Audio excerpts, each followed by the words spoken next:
नमस्कार मंडळी, कसे आहात? मजेत ना? मजेतच राहा. तर काय माझ्या नवरोबाला व्हेजमध्ये फक्त पनीर मसाला आवडतो. तर म्हटलं चला आज ना आपण मस्त झणझणीत पनीर मसाला बनवूया. तर चला वेळ न घालवता बघूया साहित्य. तर इथे मी 250 ग्रॅम पनीर, 2 कांदे उभे लांब कापले, 2 टोमॅटो, 10-12 लसूण पाकळ्या, 1 इंच आलं आणि 3-4 हिरव्या मिरच्या घेतलेल्या आहे. त्यानंतर गॅसवर कढई ठेवली, 2 पळी तेल टाकलं आणि मस्त पनीर आपल्याला टाकून घ्यायचं आहे. क्यूब करून छोटे मोठे आवडीप्रमाणे करून घ्यायचे आणि मस्त हलक्या सोनेरी रंगावर हे तळून काढून घ्यायचे आहे.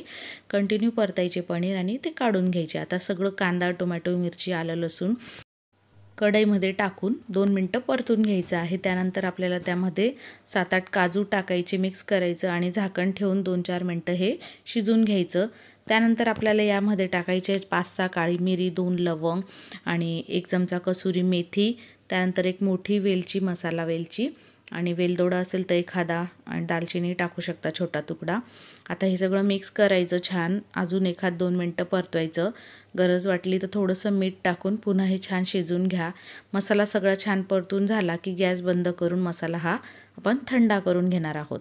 तोपर्यंत एका बाउलमध्ये पाणी घ्यायचं थंड, त्यामध्ये थोडंसं मीठ टाकायचं आणि थोडासा हिंग टाकायचा आणि जे आपण पनीर तळून ठेवलेलं आहे ते पनीरचे क्यूब आपल्याला यामध्ये टाकायचे आहे. म्हणजे पनीर असं सॉफ्ट राहतं आणि चवीलाही छान होतं. कारण मसाला वाटायचा ती प्रोसेस होईपर्यंत आपण ही प्रोसेस जर केली तर भाजीला अजून छान चव येते, पनीरला पण एक छान चव येते. हे आपण आता 5-10 मिनटं तसं ठेवूया. इकडे मसाला जो परतून ठेवला थंड झालं, मिक्सरच्या जारमध्ये टाकून याचं वाटण करायचं. गरज असेल तर थोडंसं पाणी टाकू शकतात. तर इथे आपण वाटण छान तयार करून घेतलेलं आहे. त्याच कढईमध्ये मी थोडंसं तेल टाकलं, 1-2 पळी आणि बटर टाकलेलं आहे. गावरान तूप पण वापरू शकतो. तर 1-2 चमचा बटर टाकायचं. थोडंसं तापलं की त्यामध्ये अर्धा चमचा जिरं टाकायचं. 1.5 चमचा मी कश्मीरी लाल मिरची पावडर टाकलेली आहे. म्हणजे छान रंग येतो सुरुवातीलाच टाकले तर. त्यानंतर आपण जे वाटण करून ठेवलेलं आहे ते वाटण टाकून घेऊया आणि सगळं वाटण टाकून झालं की छान हे मिक्स करायचं आणि मध्यम आचेवर हे कंटिन्यू परतायचं आहे आपल्याला. मस्त छान रंग येतो. तर असं मी कंटिन्यू परतून घेते बघा. आणि ग्रेव्ही पण छान अशी दाटसर होते, चवीलाही खूप छान लागते. तर हे आपण यामध्ये व्यवस्थित मिक्स करून घेत आहोत आणि परतत राहत आहोत. मसाला छान परतून होत आहे.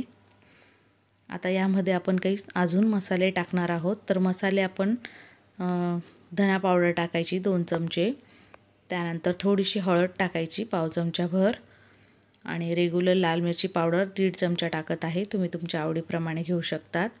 त्याच्यानंतर अर्धा चमचा घरगुती काळा मसाला आहे तो टाकला आणि त्यानंतर इथे तुम्ही गरम मसाला वापरू शकतात किंवा पनीर मसाला येतो तो टाकू शकतात 1-1.5 चमचा. हे सगळे मसाले टाकून मस्त छान मिक्स करायचं आणि आता लो फ्लेमवर हा मसाला आपण परतून घेऊया 2-3 मिनटं. रंगही छान येतो आणि मस्त तेल सुटतं आणि चव पण छान येते ह्या भाजीला. तर मसाला छान परतून होत आहे बघा. आता यामध्ये 1 ते 1.5 ग्लास मी पाणी टाकून घेतलं आणि मिक्स करून घेतलं. त्यानंतर चवीप्रमाणे मीठ टाकून घ्यायचं आहे आणि छान हे मिक्स करून घ्यायचं. थोडंसं 2-3 मिनटं झाले, मसाला छान शिजून घेतला की पुन्हा एकदा मिक्स करून छान यामध्ये आपल्याला पनीर टाकायचं आहे. तर पनीर त्या पाण्यात जे आपण टाकलेलं होतं पनीर काढून घ्यायचं, पूर्ण पाणी निथळून घ्यायचं आणि मग हे पनीरचे क्यूब टाकून मसाल्यामध्ये छान मिक्स करायचं. तर ही भाजी खूप पातळ नसते आणि खूप घट्टही नसते, अशी मीडियम असते. तर बघा आता वरून बारीक कापलेली कोथिंबीर टाकूया आणि झाकण ठेवून 5-7 मिनटं हे शिजून घ्यायचं. त्यानंतर झाकण काढायचं. छान अशी तर्री पण येते आणि चव पण छान येते ह्या भाजीला. सगळे मसाले पनीरमध्ये एकजीव होतात आणि अजूनही आपण 2-3 मिनटं ठेवूया गॅसवर लो फ्लेमवर आणि मस्त आपली झणझणीत अशी चमचमीत पनीर मसाला तयार आहे. पाडवा स्पेशल केलेली आहे मी.